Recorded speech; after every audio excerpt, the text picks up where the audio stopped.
Cure for Wellness is a new psychological mystery film from director Gore Verbinski starring Dane DeHaan, Jason Isaacs, and Mia Goth. And in this film, Dane DeHaan's character is an up-and-coming executive for this company. Unfortunately, this company has gotten into a bit of a rut, and in order to get out of said rut, they need a certain CEO back. But the CEO they want is at a wellness center, and he is saying that he is not going to leave. And because of certain aspects to Dane DeHaan's character, they decide to send him out to go get the CEO. But once Dane DeHaan gets there, he realizes that there may be more than meets the eye to this place. There might be some really creepy, messed up stuff going on, and the mystery unfolds from there. I was really excited to see this movie when the first trailer came out, and knowing that this was a Gore Verbinski film, I love The Ring, the film he made a couple years back, and after seeing him go through like a bit of an action rut with Pirates of the Caribbean and The Lone Ranger, and even an animated film in Rango, I was really interested to see if he could slip right back into the horror genre. But when this film first came out back in February, it got really bad reviews from a lot of critics, and honestly I didn't really get that when it first came out because it looked like it could be a really good movie, but apparently a lot of people didn't really like it, so I lowered my expectations by a lot when I first found out that I could finally watch it. And after watching A Cure for Wellness, I'm actually kind of shocked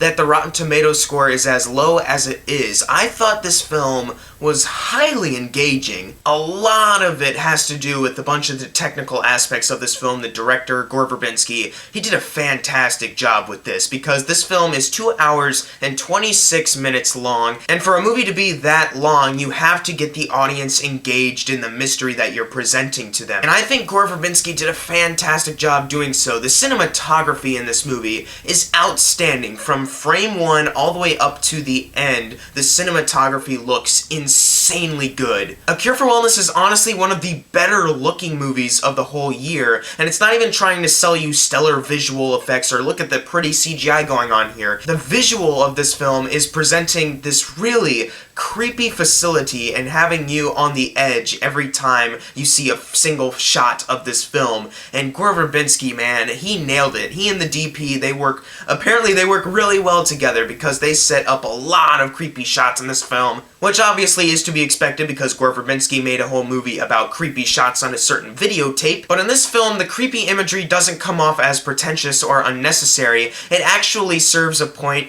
to the story, and it actually, as an audience member, makes you feel like, oh my god. It's actually quite freaky whenever they reveal it, and it adds up into the story. It's not just there because, look, I can shoot this really well. It actually all fits together, and I love that. And also the set itself, the actual wellness center, it comes across as really creepy too, so it actually builds up into the paranoia. And a lot of this film revolves around the mystery aspect of this place. There certainly is a mystery to be solved here. And I was kind of worried going in that, oh, 2 hours and 26 minutes, that seems like it's a little bit too long. And though I will admit there are certain parts that I think could have been removed, I'll get to that in my cons section, for the most part, I was never bored. I was highly interested in the mystery itself. I wanted to learn new things about it, so I relished the scenes whenever Dane DeHaan discovered something new and it added in another piece to the puzzle. And I also heard a lot of complaints going in that the movie is a slow start to set it all up. I honestly didn't feel that way at all. As I keep mentioning to you, I was engaged throughout the film. There was rarely a dull moment for me. And also the actors in this film, they do a great job here. Dane DeHaan, he is fantastic in this film. Not as good as his performance in Chronicle, but this is definitely way better than The Amazing Spider-Man 2.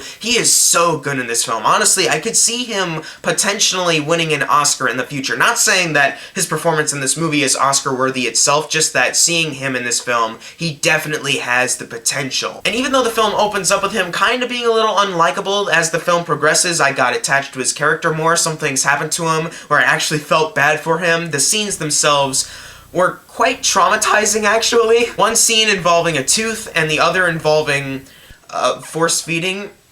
I almost threw up because the direction for that was just that good, and it was Whew. And you can also feel tension for this character because his leg is broken after going through a car crash. The crutches on him, you can hear them and echoes off the walls. The sound design is great here, like the crutches and also like drops of water you can hear. They even make rolling wheels like on a cart going down a hallway really creepy. And it's all really thanks to the technical aspects of this film. Another great performance in this film was Mia Goth as this girl who comes off a little bit creepy but at the same time really sells an innocence about her character that I really liked. And I also like the direction they took with her involving her own story, if you know what I mean. By far the standout of this thing, acting-wise, is Jason Isaacs. He was incredible in this film. Those two scenes I mentioned earlier, the tooth and the force-feeding, whew, he was great in that scene, completely sells it, and he's the kind of guy you want to like him because he seems so open and warm, but at the same time, this wellness center is really creepy, and you don't know if you want to be here, but he seems maybe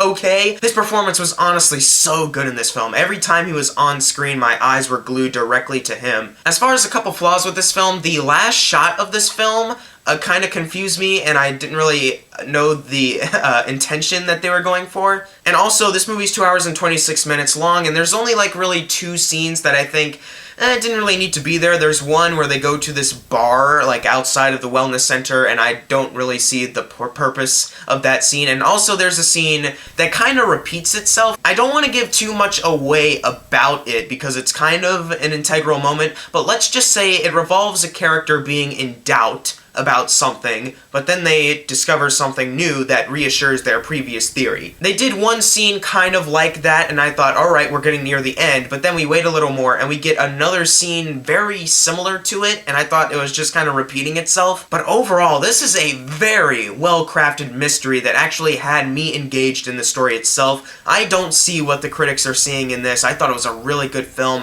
I'm not sure if everyone is going to love this, so I can't recommend it to a lot of people. So if you're into films with a little bit more of a slow burn, have really great cinematography, and also has a mystery that has you engaged, I would say check it out. I thought it was a really good movie. I'm going to give A Cure for Wellness an A-. I know a lot of people might be surprised by this, but it actually is one of my favorite films of the year. It really is. Gore Verbinski, I think, did a really good job with this one. And also, to Gore Verbinski, I know that this film kind of bombed at the box office. I'm hoping that you can make another film like this, because you did a fantastic job, sir. But what did you think of A Cure for Wellness? Leave in the comments below what you thought of it. And I have a couple more reviews coming out in the next couple days, like Life, Unforgettable, Free Fire. And as always, guys, thank you all for watching. Make sure to subscribe. I'm Jackson Fulcher. See you guys next time.